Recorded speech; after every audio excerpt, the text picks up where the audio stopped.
and welcome to the SBN Newscast with your hosts, Scott and Kendra. For those of you who watch the show, you know that we do this show to share a digest of the latest news from our members and partners globally. And we also invite these members and partners on to introduce themselves, share a bit about themselves and their ambitions and the projects that they have going on that may be of interest to you all.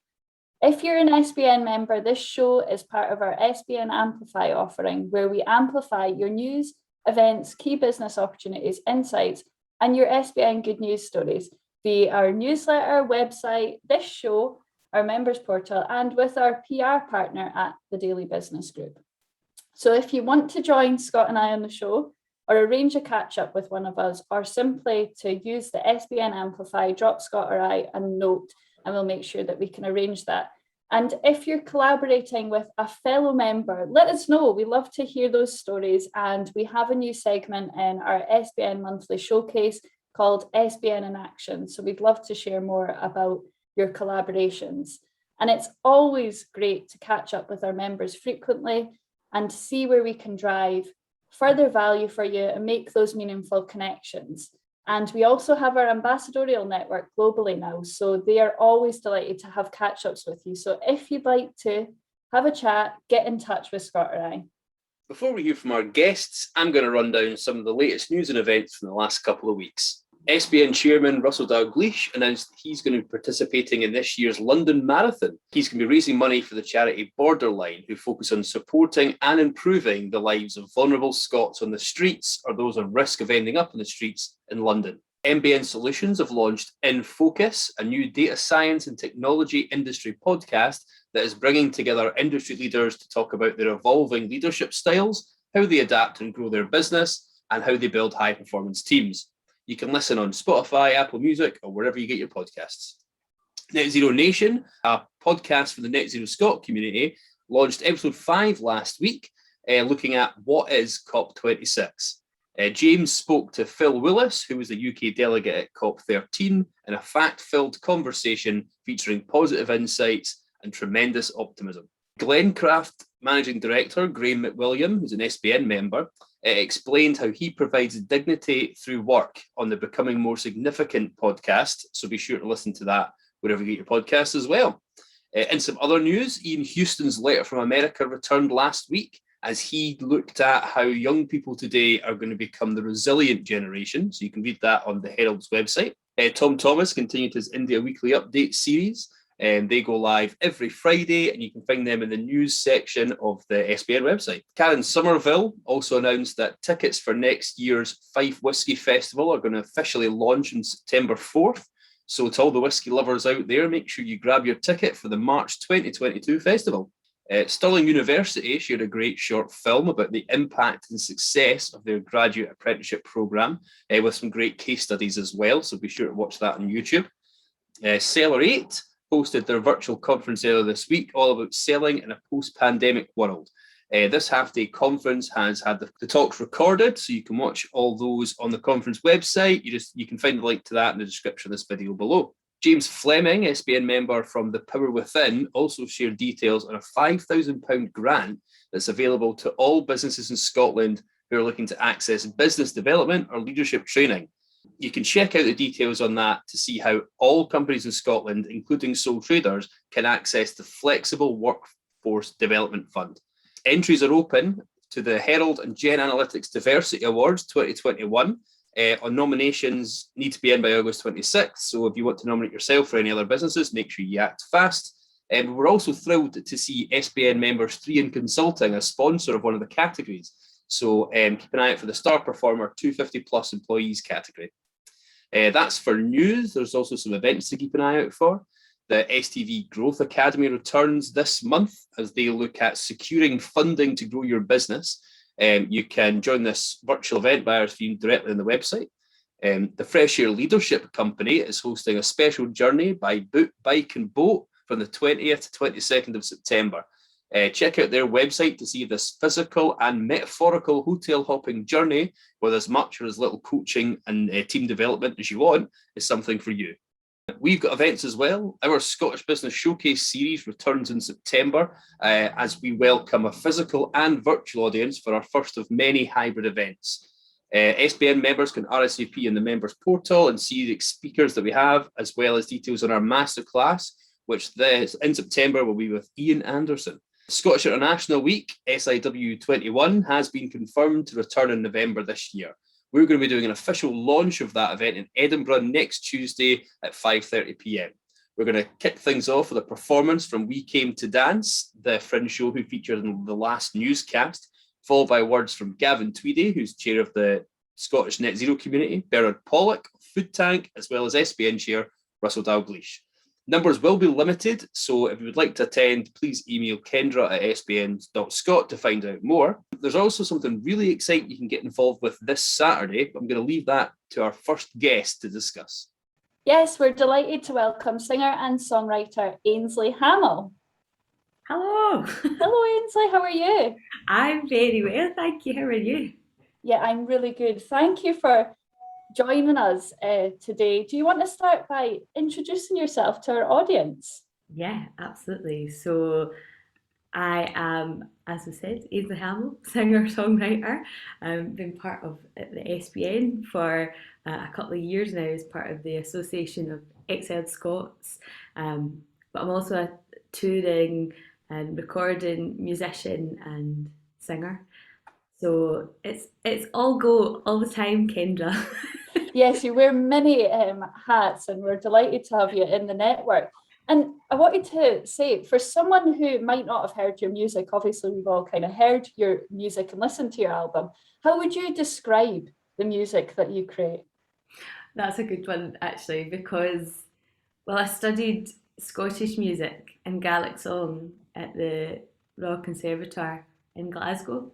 So I think I wear this hat of traditional Celtic woman.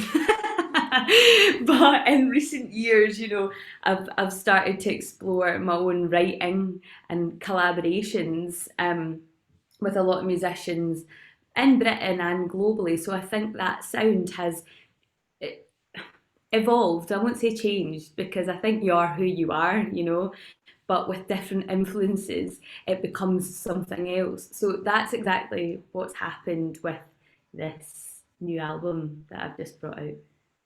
Yeah, I mean, I totally agree. I find your voice and your tones truly unique. And you've mentioned there about different influences. Is there any particular influences that inspired you to first get into music, or how did that begin? It's funny because, I'm talking about this whole Celtic music thing. That was very much the vibe, like used to go to piano lessons, and rather than play the piano, she was like, will you sing? I'm like, what are you saying about my piano playing? But, from there, actually, it goes on to, doing different events and singing Gaelic songs at a lot of ceilidhs. So it sort of, spirals from there. So I'd say like a lot of Gaelic singers have been a huge influence on me. And then I'm obviously like a 90s baby, so Spice Girls, everything in between Spice Girls and Beyonce. So my influences in music are very vast and varied, and I think actually that's maybe what creates this unusual sound, that you get in my record. So And you mentioned there the release of your album, Not Just Shipland. This was released earlier this year, and it was recognised in The Guardian as folk album of the month in March. So well done. Can you share a little bit about the inspiration behind the music and the stories that you've weaved into the songs? Yeah, totally. Like it started as a commission actually with a string orchestra in Govan, and that's where I met Malcolm Lindsay, because he was doing all the string orchestra arrangements, and he was great. Like, we got on so well. Like, the first day I met him, he's like, "Do you want to go to an auction?" I was like, "Okay." And we really just hit it off, And then, like a couple of weeks later, after we had done the commission, he said, "Why don't you make this into an album?" And I thought, that's a very good point. I should definitely do that. And during the commission, I was to work with the Govan Reminiscence group, and they're a group of like-minded people who either live or come from Govan, and they meet like every Tuesday, like 2 to 4. There's lots of tea and cake and biscuits, and they discuss everything Govan. And I went to visit them and got the inspiration to write about the mostly forgotten people and places of Govan itself, because it's such a historic place and once used to stand as its own township. But now obviously it's so much linked with Glasgow that partially part of its identity has fallen away. So it's trying to put that back in place and give it give it voice, give the place and the people voice again. It must have been such an interesting creative process for you having those conversations. And you mentioned some of the collaborations there. Was there anybody else that you collaborated with that you hadn't came across before? And what was the creative process like in Hull? Well, it was very different to how I'd ever previously worked, like I would work with in a band situation. So this time I found myself being completely on my own, and actually when you're on your own you doubt yourself so much more, and that creative process can be really, really hard, and you have to learn to trust yourself, I guess, which is a huge thing. You actually have to think to yourself, I don't need anybody else to say to me that's good. You need to know in yourself, that's a good song, that's a good arrangement, I'm going to go for it. And then the whole string orchestra aspect was kind of out of this world. So it was a Czech studio orchestra, so that's a collaboration I had never dreamed of doing. I was in London, Malcolm Lindsay, the producer and arranger, was in Glasgow, and the Czech studio orchestra are in Prague. And you're like, how is this going to work? And we're just all linked up, with high quality audio and on Zoom. I had like 3 devices, like what is doing what, trying to read all the scores, and it was a really exciting experience. So I think, in pushing out and doing solo stuff, taking on new projects is such a great thing to do. It just pushes you further and further. And also I would never have worked with Malcolm Lindsay if I hadn't been put with him in the first place. So I'm also very grateful for that collaboration also. Well, having listened to the album, the result is absolutely amazing, and it's a big weekend for you this weekend. Do you want to share what's happening? Yes. So on Saturday it is the official album launch, and it's going to be held in a T1 venue at Tramway in Glasgow, and it is a recreation of the record, so it's exactly as it is recorded to be performed live. And that's kind of a big deal because there's 18 musicians on stage and there's an even bigger crew. It's going to be live streamed, and there's an in-person audience element also at Tramway. So there's a lot going on. And also all the musicians are being accompanied by a film also that will be playing with the music, and that was made by audiovisual artist Ella Orleans. We had collaborated on that also. Would you believe I actually filmed a lot of the present day footage that's in it of Govan? I literally went to Govan one day with my iPhone. I really shouldn't be telling Any you. talents? Yeah. Please don't hire me as a videographer, anybody. But, going around Govan, filming, and then Ella matched that with archived footage of the place and actually the people. So for instance, Bella the Ball track, Isabella Moore, she is actually in the film footage. It's her winning the Olympic gold at the Stockholm Olympics. So there's some really amazing footage that's going to be part of it, and I'm very excited to see it all coming together. That's incredible. And is there still tickets left? Yes, absolutely. It is a 600 seat venue. So bring your friends. Well, every success for that, and it's always a pleasure to have you join us, Ainsley. And for those that would like to grab a last minute ticket to see Ainsley live on Saturday or purchase her album, Not Just Shipland, you can head to ainsleyhamill.com, and we've also included the links below for her website and her album links and the concert links. So make sure you head along or listen to her lovely voice.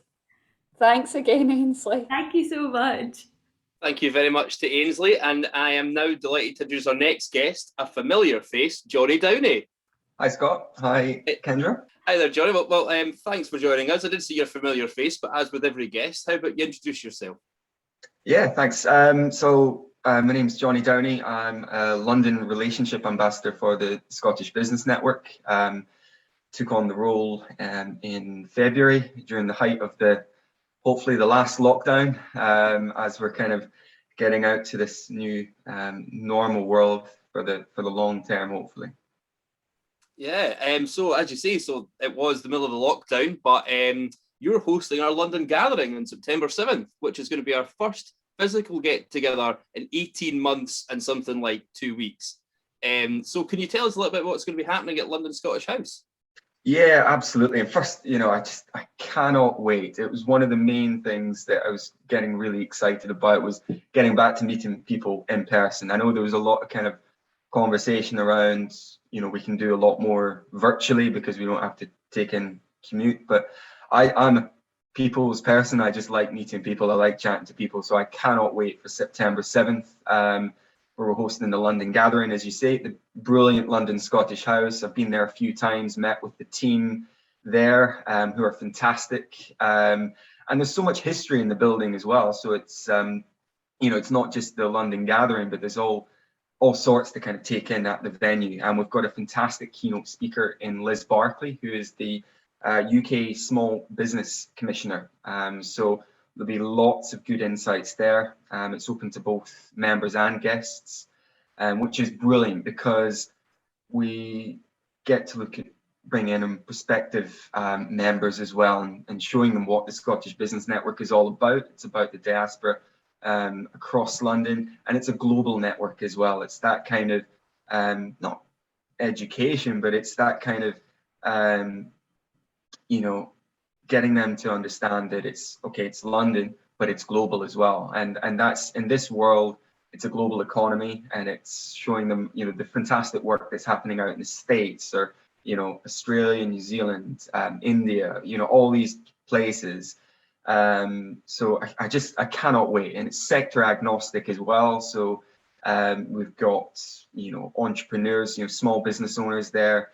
It's going to be really fantastic. I was looking down the current list right now, and it's fantastic. And it's all going to be compliant with the this latest social distancing. It's all safe. That's why we've been to the venue a few times. So everything's going to be hunky dory, as they say.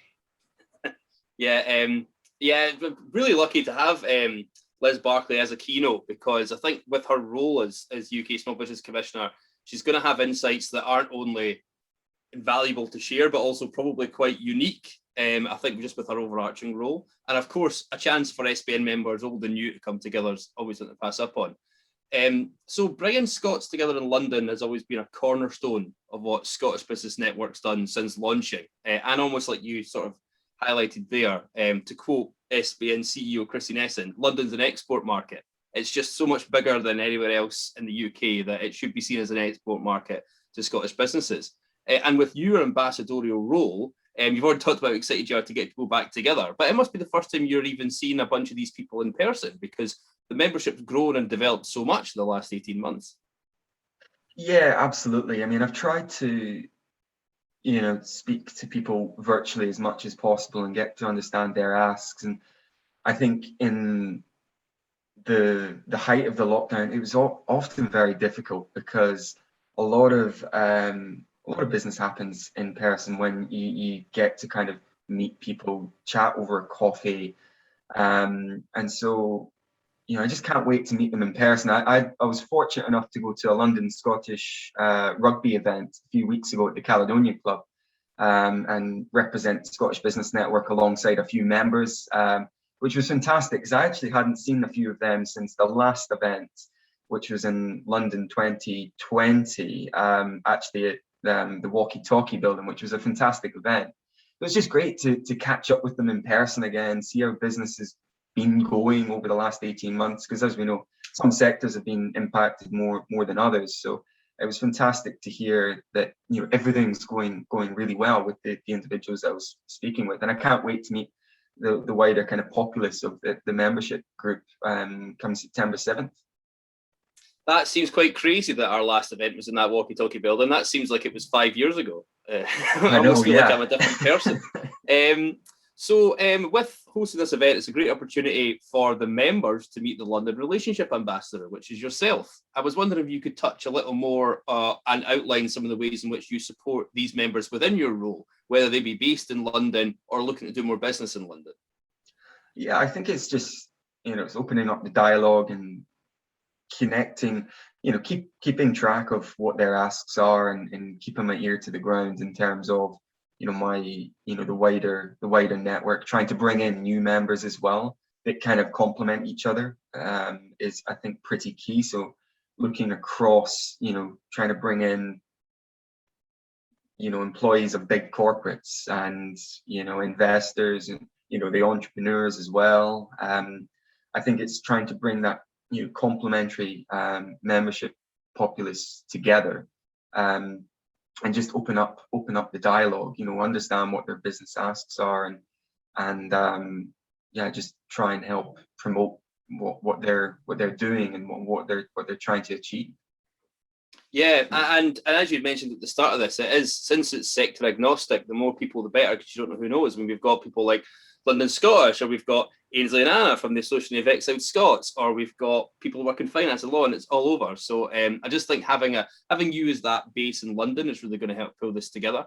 And we are, the 7th of September might be our first physical gathering in 18 months, but we're going back to doing hybrid events from then with a base in London. So for those members who are coming to events in the future, the 7th isn't the only chance to see Jonny. You'll likely see him at our Scottish showcase event series that we do in London as well. So keep an eye out for that. And for anybody out there who does want to attend on the 7th, you can find a link to RSVP in the description of this video. But for now, Jonny, I want to say thank you very much for joining us, and I will see you on the 7th. Brilliant. Thanks, Scott. Thanks, Kendra. Thanks to Ainsley and Jonny for joining us today on the show. And if anybody listening would like to watch or join Ainsley for the live music this Saturday, you can check out the link below to get tickets, and as well join SBN on September 7th in London on the link below. But thank you, everyone. Bye! Bye!